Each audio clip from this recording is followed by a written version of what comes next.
Hey, happy Friday. Everyone, hope you are doing well. It's the weekend, it's almost here, and it's a beautiful day. As you can see, I'm not at work today. I'm coming to you from my house. Took the day off today because we are going to a wedding later, and I have the opportunity and the privilege to perform this wedding of our friends. And so we are happy about that. We're looking forward to it. And this is In the Raw, unscripted, unedited, what's the other one? I forgot. Unscripted, unedited, and unpracticed conversation. There we go.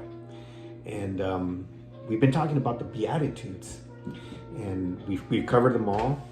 But as I was reading, there's a lot more that Jesus spoke about as he established this new kingdom, as he, in this Sermon on the Mount, he established the new way of thinking, a new way of acting, a new way of conducting ourselves as Christians, as he taught this to his disciples.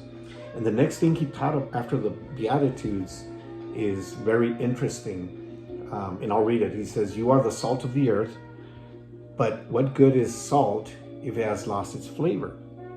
You can make it salty again. Can you make it salty again? It will be thrown out and trampled underfoot as worthless." And then he says, "You are the light of the world, like a city on a hilltop that cannot be hidden. No one lights a lamp and then puts it under the bed.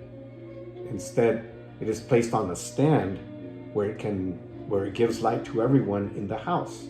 The same way you let your good deeds shine out for all to see, so that everyone will praise your heavenly Father."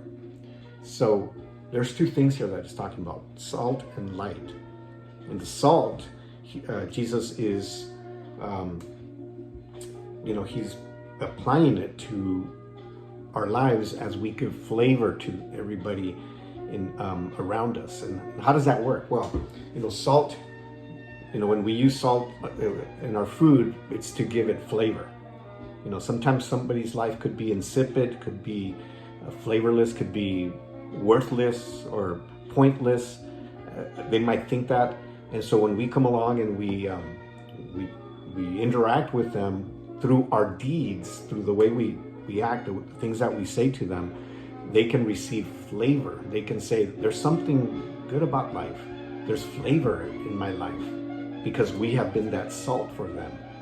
And then the light, there's darkness all around us.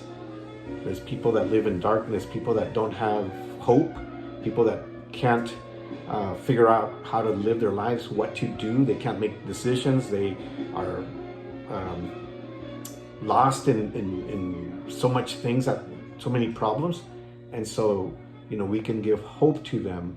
We can, with our light, we shine light and they can see. A lot of people not able to see as they are walking through this life, and we are able to give them that light. So Jesus tells us, you are the salt of the earth and you are the light of the world. And so, I invite you to think how you could be salt, how you can be light. How can you add flavor to people's lives? How can you also shine the darkness that people live in? And that's what God tells us. Jesus says we do it through our deeds, We do it by the things we do, the things we say, our actions. All right, well, I hope you have an amazing weekend. We will talk to you soon.